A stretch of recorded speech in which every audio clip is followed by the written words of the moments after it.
This is me in my natural environment. So when I start talking about art and artists, you can see where I'm coming from. I tend to reinvent myself every 10 years, so I think of myself more as an artistic engineer than anything else. My medium is my imagination, and my imagination is shaped by an autistic lens. I'm not interested in working in an established style, so I reinvent a given medium to meet my needs. This makes me an outsider in everything I do.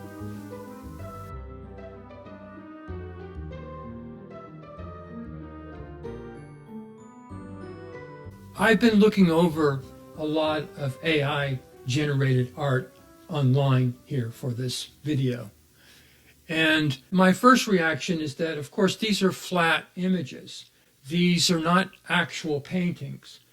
And if you've ever been to an art museum, you don't anticipate the sculptural aspect of paintings, that each painting is like an intricate hedge maze. As you go into it deeper, you see all these decisions being made by the artist. In some cases, they are rational.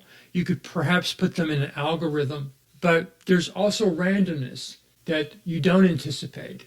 The more you know about painting, the more extraordinary it is. The other thing that I would say is that as far as plagiarizing artists, I see quite a lot of it. And these artists range from Thomas Kincaid and his kitschy landscapes all the way to artists that I greatly admire, like Salvador Dali. I think what AI art is going to have trouble doing is capturing that element of art that is subversive. That is to say, it's not algorithmic, it is sort of anti-algorithmic. That's a hard thing to describe. AI is going to be a little bit like someone who goes to watch a Marx Brothers movie and concentrates on the plot and not realizing that the Marx Brothers were subverting plots at every turn. Let's return to the example of Salvador Dali. This early Dali painting is within the grasp of current AI to create, and for it to do so without realizing that the juxtaposition of grand piano to fossil is not arbitrary. The piano keys of one turns into the vertebrae of the other. Here's another early Dali.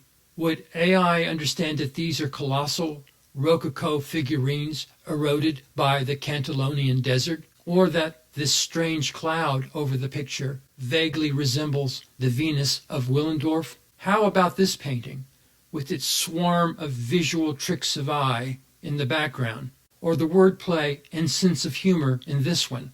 AI reverse engineers images from a diffusion pattern of pixels. This type of grid thinking is impressive on first pass, but you do not have to step too far off the pavement to lose it in the gutters.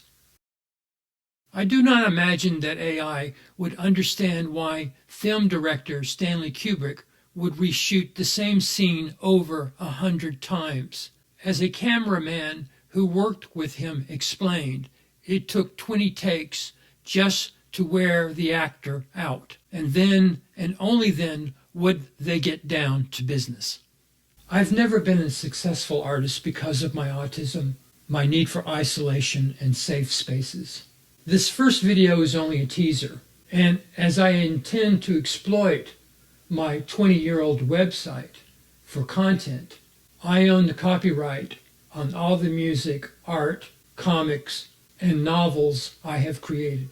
Very few people even know this stuff exists, so it might be a slog to get people to notice.